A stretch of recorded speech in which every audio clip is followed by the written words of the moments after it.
¿Cómo están? Bienvenidos. Comenzamos a transitar este camino de cada semana con fondo de pantalla. Hoy un momento especial para meternos de lleno en uno de los lugares más interesantes que tiene la ciudad desde el punto de vista de su cultura, de los museos. Un patrimonio realmente bahiense, los museos. Y uno de ellos está emplazado en Ingeniero White, es el Museo de los Puertos. Y estamos con su directora. Lucía, un gusto tenerte. ¿Cómo estás? ¿Qué tal? Muy bien. Muy contenta de estar acá para charlar un rato. Bueno, gracias por venir. Siempre decimos en Bahía Blanca que tenemos por ahí un patrimonio cultural muy rico, ¿no? Que puede verse reflejado en muchos aspectos, ¿no? No es una ciudad turística nata por su geografía, pero sí por su cultura, me parece, y los museos son un fiel reflejo de esto, ¿no? Sí, hay algo que tiene que ver con la historia de la ciudad también, la historia reciente, y que se dinamizó muchísimo desde ese espacio cultural, ¿no? Sí. Bueno, White tiene una facultad particular que tiene dos museos muy interesantes. Cada uno tiene su vida propia y su enfoque, ¿no? Y está el Ferrobuey por un lado y el Museo de los Puertos, que es el más característico porque me parece marca también parte de la historia de su gente, ¿no? Sí, y además que los dos museos tienen una historia común. Sí. Por eso también, no solo la cercanía, sino ciertas empatías, porque, bueno, sí, en el momento de la reapertura democrática en nuestra ciudad surgió un museo como el del puerto, ¿no? Y no es casual por el clima de esa época, no es casual tampoco, digamos, que desde entonces se haya destacado, porque hacía algo muy distinto a los museos de ese momento y de hoy un poco también, ¿no? Pero en ese momento pensá, principios de los 80, una comunidad como la de White, también muy particular, que dinamizaba sus propios vínculos comunitarios, había reuniones en torno al que entonces iba a ser el centenario de la localidad en el 85, que dinamizaban esa voluntad de recuperar edificios, de recuperar memorias, y en el mismo momento un espacio como el museo, que estaba el edificio venido muy abajo, ¿no? Que había sido la antigua aduana del ferrocarril. Claro. Y de repente desde el municipio hay una escucha a esa dinámica también de época y que tiene que ver con recuperar ese edificio y recuperar ciertas memorias. Sí. Que no son cualquiera, ¿no? Porque no son las memorias de los grandes apellidos que, bueno, podían haber quedado en la historia con mayúsculas. Que le da nombre a la localidad, que está en alguna que otra calle. No, esta es la propia gente que lo construyó, que lo hizo, que le dio sentido, ¿no? Y la gente que desde el inicio del puerto podemos decir que lo hizo también, ¿no? Que a veces no quedan en la memoria, no quedan en los libros. No sé, una cocinera que preparó durante toda su vida la comida para la familia y para que el marido pescador vaya a pescar, ¿no? Bueno, por ejemplo. Esa es la clave, me parece, y no sé si siempre fue igual o es un enfoque más moderno de los museos, de un museo o del museo de White. Digo que no es una muestra de cosas, es un museo vivo, lo hace la gente. Uno va allí y además de la muestra, que está bárbara, que está divina, de cosas que tienen que ver con la historia, esa cosa estática, está la gente, está la cocina del puerto, hay un montón de cosas que le da vida, no es un lugar frío donde uno va a ver objetos, ¿no? Sí, yo creo que eso es algo que a veces nos olvidamos, que es muy particular que pasó acá, ¿no? Pasó en White y lo extiendo a una dinámica cultural más ampliada, pero empezando por el museo en ese momento, que empezó a armar un museo y, insisto, en un museo incluso del Estado, ¿no? En una articulación muy particular entre un sector del Estado municipal y la participación comunitaria, ¿no? Porque tal vez uno conoce algunos museos de Centroamérica, que son los referentes del llamado la museología comunitaria. Sí. Este es un formato distinto y que te digo que no hay tantos, ¿no? Que tiene que ver con esa articulación entre un equipo de trabajo que conformamos varias personas que trabajamos en el museo todos los días y, por ejemplo, una asociación amigas integrada por vecinas, pero que se reúne asiduamente con nosotros y colabora en las actividades y también las piensa en conjunto y colabora con nuestras actividades. Y otro tipo de participaciones comunitarias que se van dando en talleres, en actividades, en muestras. Bueno, es muy particular. Bueno, es parte de la respuesta, me parece que la pregunta que te iba a hacer, pero te la hago igual porque seguramente hay más para entender. ¿Cómo se piensa un museo? ¿Cómo se construye un museo o el Museo de los Puertos específicamente? Sí, está bien que sea particular porque es raro cómo se armó y cómo continúa a lo largo de tanto tiempo. Estoy hablando de principios de los 80 hasta hoy, ¿no? Las primeras entrevistas del archivo oral son de fines de los 80, cuando no era común que un museo tenga archivos con voces. y menos con voces de personas que, ya te digo, que no eran conocidas como personas famosas, sino personas que trabajaban, que vivían la vida común, que, bueno, que tenían un montón de saberes, ¿no? Es un museo que se armó considerando que había saberes particulares que valía la pena guardar, escuchar y comunicar ahí donde nadie los veía, ¿no? Y eso tiene que ver con, bueno, con un proyecto de ese momento, con una mirada, pero también con una continuidad a lo largo de los años, con una insistencia, ¿no? Que todos los domingos haya una propuesta de cocina y que cuando vayas, esa propuesta de cocina esté articulada con la idea de historia. No solamente con, voy a un museo, una cantina de... No, la persona que va y presenta sus tortas también fue muchas veces entrevistada desde el archivo oral, dejó sus recuerdos, sus fotos en el museo, hay parte de sus repasadores colgados en el museo, ¿no? Bueno, es parte, son cosas muy concretas con las que se arma un museo así, pero tienen que ver con considerar muy importantes tal vez aquellas cosas que habían sido olvidadas. Es como bombardearlos con cosas que disparen sensaciones, ¿no? Y momentos de su propia vida. Sí, y también momentos que particularmente tal vez habían quedado por fuera de la idea de historia, ¿no? Del histórico, ya te digo, como señalar con intencionalidad ciertas cuestiones, ¿no? Nunca vimos, tal vez que era parte de un museo, el cuchillito más gastado que está en la alacena, ese que parece, ¿no? Que no vale nada, que se puede tirar. Y si empezamos a mirar esos objetos, que también es mirar ciertas experiencias particulares, ¿no? Ciertas vidas, ciertos sectores sociales, cierta parte de la economía, de la historia, de la política, ¿no? Sí. Tiene, bueno, la gente de Uruguay tiene toda, digamos, una tradición muy particular a partir de su propia idiosincrasia, un chotano, el español, otras colectividades que lo hacen efervescente desde la sociedad, de lo cultural, que además quieren mostrar eso, ¿no? Me parece que uno, conociendo mucha gente de Cerri, perdón, de Ingeniero White... También en Cerri, está muy bien el fallido, está muy bien. Conociendo a esa gente, es gente que quiere decir, acá estoy y yo viví esto y lo quiero contar, y lo quiero reproducir en algún lugar. O sea, uno ve esa actitud de la gente en Uruguay. Sí, yo creo que, ya te digo, se ve mucho, pero justamente tiene que ver con la historia de la localidad. No es casual que sea gente así. Es gente de una localidad pequeña que desde su conformación, pensemos fines del siglo XIX, principios del XX, estaba muy alejada del centro. Por eso también lo uno con Cerri y con otras localidades.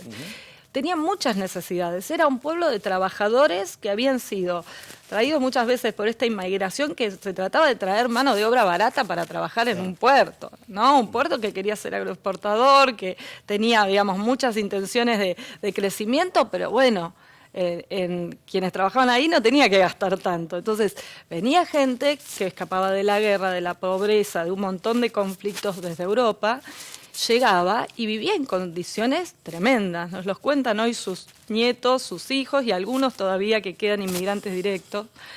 Esas vidas eran muy duras y no quedaba otra que organizarse.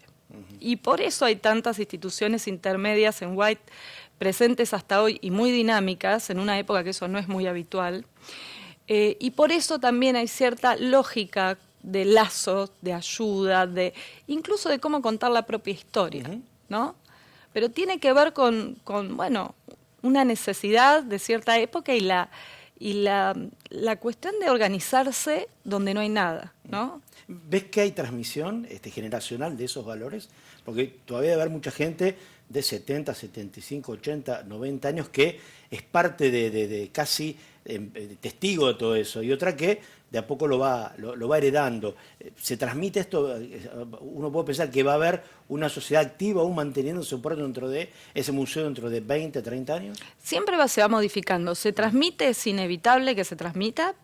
Del ejemplo, en nuestra asociación Amigas hay nietas de las integrantes de la asociación Amigas de anterior o que están juntas compartiendo la institución. También es otra época muy distinta. No podemos pensar que por transmitirse ciertos saberes y ciertas lógicas continúan iguales, ¿no? Es una época muy diferente. Y también hay lógicas nuevas de agrupación, de buscar atrás de necesidades, digamos. también un museo tiene que ser un lugar que transmita, pero que indague esas nuevas formas de intercambio, indague esas nuevas formas de organización comunitaria, ¿no? Porque si no nos quedaríamos en una foto de lo que fue. Y en realidad se trata de otra cosa un museo. No, el museo lo que hace no es mirar para atrás y nada más. Si mira para atrás es para hacer algo con eso, ¿no? De eso se trata. Yo no conozco tanto las movidas y la dinámica de los museos en Argentina. He visitado muchos museos, pero sé de mucha gente que ha venido, que conoce del tema Bahía Blanca y he destacado un poco la dinámica y lo que pasa con los museos en White. No me meto con el resto y que no se pongan celosos el resto de los museos, pero digo por lo que pasa con el Museo del Puerto, con Ferro White, poniéndolo en la vanguardia de una movida. ¿Esto es así, digamos? O sea, las particularidades de lo que es la localidad y sus puertos, ¿tienen esa dinámica? ¿Es algo distinto a lo que se puede ver en otro lugar? ¿Hacen cosas bien originales? ¿Cómo es? ¿Se puede comparar con algún otro lugar? Puede ser, pero sí, por eso te destacaba desde el inicio del museo, sí, que fue una experiencia muy, muy particular en relación al clima de época, ¿no? No sé si al clima de época, a esa época de los museos en Argentina. Y hasta hoy parece que algo de eso sucede, no solo porque lo pueda decir yo, sino porque nos sucede habitualmente ese reconocimiento, ¿no? Hace poco tuvimos la suerte de, nos presentamos en un concurso de premios que se presentaba desde Cultura de Nación. Ajá. Y entre cientos de otros museos privados y museos públicos, el museo salió en primer lugar con la idea de que es un museo cuyas prácticas son referencia de este tipo de dinámicas que tienen que ver también con la innovación, con las buenas prácticas de museos, ¿no? Sí. Por un lado ese reconocimiento y por el otro, para mí un dato que es fundamental es cuando alguien de la comunidad que está muy acostumbrado o acostumbrada de White a venir al museo a participar, vuelve de un viaje. Por ejemplo, una vecina que fue un viaje de PAMI. Nena, fui a otro museo en no sé dónde y era muy distinto a este. Y me querían cobrar entrada. Esas dos cosas para mí son un orgullo, ¿no? Como que se haya vuelto una costumbre o algo que está siempre ahí. Esto de que el museo primero te proponga lo nuevo, después te proponga que es tuyo y que vos también lo construís. Sí. ¿Qué pasa con las generaciones más chicas que van al museo? ¿Se sorprenden, preguntan? Tanto los que conocen la historia más de cerca, porque por ahí tienen su lugar en White, pero digo, ¿qué pasa con el resto que va? La verdad que es hermoso lo que pasa, ¿no? A nosotros todas las semanas nos visitan escuelas, nos visitan grupos, y también entran chicos con sus familias, también en talleres. En este momento hay un taller en el museo que es de escritura y cocina, que está orientado específicamente a adolescentes. Ajá. Y el nivel de sorpresa que tienen ciertas generaciones es como distinto también, porque claro, es otra mirada, ¿no?, sobre el museo, y se establecen vínculos que de algún modo interpelan al museo a que también se modifique, pero la verdad que sí, que suceden cosas muy particulares con esas edades, ¿no? Como alguien que no, el otro día alguien que viene a uno de los talleres nos preguntó si podía venir a hacer la tarea al museo, ese tipo de cosas de que de repente se vuelve un lugar familiar, que se vuelve un lugar de donde te querés quedar, ¿no? Y seguir haciendo cosas. Sí, sí. ¿Y a vos qué te pasó con el museo? Porque hace mucho tiempo que estás, has crecido también dentro de esa dinámica. ¿Cómo te impactó? ¿A vos qué conocías antes de llegar? Mira, me pasó algo particular. Yo creí que lo conocí, yo soy de Punta Alta, creí que lo conocía desde que vine a esta ciudad y desde un inicio me pareció fascinante. Todos sus contenidos, sus modos. También siempre admiré a otros equipos de trabajo que estuvieron antes, entonces también a través de gente que trabajaba ahí veía que había algo que resonaba donde yo algún día quería trabajar. Y después fue mi espacio de formación también, ¿no? O que completó de algún modo mi formación desde la práctica. Pero hace poco alguien que es familiar, Mariana, que es familiar de alguien que trabajó en el museo hace años, Juan Luis Sabatini, me mandó una foto de 1988 del frente del museo en el que yo era chiquitita. Mirá. Y entendí que mis recuerdos de jugar en el museo eran reales. Claro, se ve que estuve en algún momento, en el 88, jugando entre las salas del museo, ¿no? Y eso me gusta pensar. Cada chico y cada chica que entra al museo hoy y le queda como esa esa visión de jugar en las salas y que haya cosas raras y un ruido y una cocinera en un lugar central. Bueno, nada, tiene algo del futuro, ¿no? Sí, sí, totalmente. Y lo lindo es que, bueno, esto lo pueda conocer. Hay mucha gente quizás de Bahía que todavía no ha tenido la chance de ir hasta el museo, ¿no? Que pueda entender que ahí no solamente hay cosas que tienen que ver con White, hay cosas que tienen que ver con la vida misma, ¿no? De gente que ha vivido hace 30, 40, 70, 80 años atrás también. Sí, porque parte de la intención de todo lo que hacemos en el museo tiene que ver con que esas cosas particulares y de la vida cotidiana de nuestro puerto no hablen solo del puerto, hablen también de otras escalas, ¿no? Porque es fundamental eso, porque si no pareciera que, bueno, solo es importante porque sucedió en un lugar que yo conozco. No, es importante, por ejemplo, el cuchillito gastado del que te hablaba, porque tal vez nos permite hablar de trabajos del principio del siglo XX, pero en todo el mundo. Y hablar de inmigración también nos hace hablar no solo de situaciones de inmigración que eran a escala mundial, que tenían que ver con cuestiones políticas y económicas, sino también qué pasa con la inmigración en el presente, ¿no? ¿Qué está pasando en Europa en este momento con la inmigración? ¿Qué está pasando con la inmigración limítrofe en nuestro caso, más regional? O sea, yo creo que el museo tiene esa doble escala entre lo pequeño, lo concreto, lo miniatura, y esa otra que te podría decir no solo es mundial, es casi planetaria, porque te permite pensar a escalas que todo el tiempo se están articulando, ¿no? Sí, sobre todo eso, sí, articular con otras cosas. Y el desafío hacia futuro, porque imagino que, bueno, el desafío también es mostrar un museo que también vaya teniendo sus propios cambios, proponer cosas distintas, que fin de semana tras fin de semana la experiencia también sea particular. O sea, ¿cómo se piensa el museo hacia adelante de ese lugar? El museo se piensa en dinamismo continuo, con cambios, pero muy siguiendo el pulso de lo que va pasando, ¿no? No es, bueno, que yo te pueda hablar del museo en 100 años, digamos. Claro. Ojalá que el museo en 100 años esté escuchando lo que pasa, eso te diría. Y en ese sentido ahora tenemos algo pero muy reciente, que es una próxima apertura de sala después de años de que no haya una sala nueva en el museo. Y bueno, nuestra expectativa es qué va a pasar cuando abramos esa sala en la Noche de los Museos, ¿no? Esa es la nueva pregunta, porque es una sala, así como sabe mucha gente que en el museo hay una sala central, que es la sala cocina, ¿no? Que en el museo vas y hay tortas y podés comer, y hay parte de la historia de la cocina. Hace años nos preguntábamos, ¿por qué no hay sala baño? ¿Por qué si hay sala cocina, hay sala bar, sala escuela, peluquería, no podemos hablar del baño en un museo? ¿Hay algún museo que hable de los baños, salvo el de obras sanitarias en Buenos Aires? No sé. Mirá qué bueno. Y bueno, estamos a punto de hacer esa apertura en una sala que queremos seguir construyendo, porque la idea es que cuando se abre un espacio así, siempre empieza a aparecer gente que tiene algo que quiere traer, una historia que quiere contar, así que creemos que es algo en proceso y que sigue, pero que de algún modo nos genera mucha intriga de qué puede pasar, ¿no? Con este nuevo espacio. Y la gente se engancha cuando hay una propuesta, ¿no? Como decís vos, te van acercando cosas, ¿es así? Hicimos convocatoria buscando un inodoro. Me encanta contar esto, porque justamente, fíjate que juega como hace ruido en relación a la idea que tenemos de lo que es importante para la historia, para un museo. Es importante, no puede ser importante algo tan importante como ¿qué haces cuando vas al baño? Digamos, si no hicieras eso, no podríamos estar acá charlando, por ejemplo. Lo mismo siempre dijimos de la cocina, y de verdad que eso nos vuelve, digamos, como la mirada de la historia más sobre nosotros, sobre nuestros cuerpos, sobre nuestras acciones, ¿no?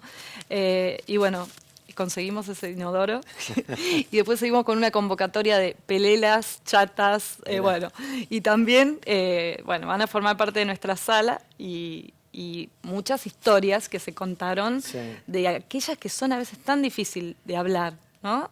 Sí, y lo que decíamos hace un ratito, esos objetos que cuando vos lo ves junto a alguien, que puede ser o más chico o más grande, pueden disparar recuerdos o anécdotas que a vos te contaban o que tienen que ver con esa chata y tu abuela, tu abuelo, tu vieja, tu viejo, bueno, y esa es parte, ¿no? del juego. Y aparte que es un ámbito, justamente como son cosas silenciadas, es un ámbito que nos permitió abordar un montón de temas relacionados con el cuerpo y los silenciamientos, ¿no? Ajá, que entonces nos abrió una posibilidad de hablar de cuestiones que tienen que ver también con lo que no se dice, con las sexualidades, con las violencias, con temas que es muy difícil abordar desde un museo, pero justamente creemos que no podemos hacer como que no existieron o que no están presentes hoy, ¿no? Que justamente los modos a veces lúdicos o distintos que tiene un museo como este de abordar las cosas te permiten pensar distinto. Y es necesario, además, me parece hoy en día. Para ir cerrando, te quiero preguntar un poquitito sobre esto que conecta con lo que va a pasar mañana, ¿no? Ahora estamos en viernes, con la Noche de los Museos, que es parte del estreno que van a tener allí, ¿no? Con esta sala baño. Tal cual, va a estar la sala baño abierta por primera vez, así que aprovecho porque me encantaría que vaya un montón de gente que nos ayudó a eso, con los objetos, con testimonios, voces que grabamos que se van a escuchar ahí, bueno, eso por un lado, pero muy cerquita de la sala baño, que voy dándole indicación para que se acerquen, que es quien conoce el museo, es después de la sala escuela, que ahí termina el recorrido habitualmente. Después de la sala escuela ahora vas a poder continuar caminando y ir al baño.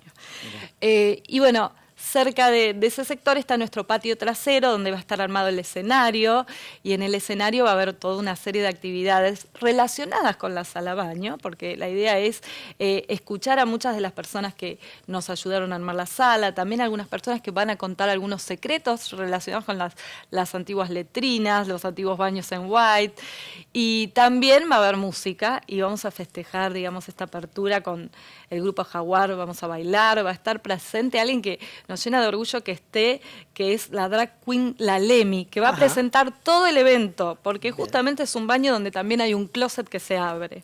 Así que va a estar presente también alguien estelar completamente, J. Mayer, que es un artista de la ciudad muy, muy fascinante, va a ser presente de alguna manera Moria Kazan. Todo esto va a pasar mientras vecinos y vecinas de White nos cuentan historias y secretos del baño. Así Suena copado, suena innovador, me encantó. Sí, yo creo que tienen que venir. Bueno, Lucía, un gusto haberte tenido acá. Gracias, gracias por la pasión para hacer algo tan particular, tan lindo y tan necesario para una ciudad que es vivir también de una forma muy particular su propia historia. Muchas gracias. Es una pasión de más de una porque no solo es de un equipo que está todos los días con ese nivel de pasión, sino que también yo siento que muchas personas hacen al museo todos los días también. De miles de maneras, así que creo que es algo colectivo. Gracias por la invitación. Por favor, a vos. Bueno, de esta manera terminamos con algo particular que es una invitación, nunca hemos hecho. Mañana, Noche de los Museos, en cualquiera de los museos van a encontrar cosas fantásticas. Hoy hablamos del Museo del Puerto. Un placer, nos reencontramos en la próxima. Gracias.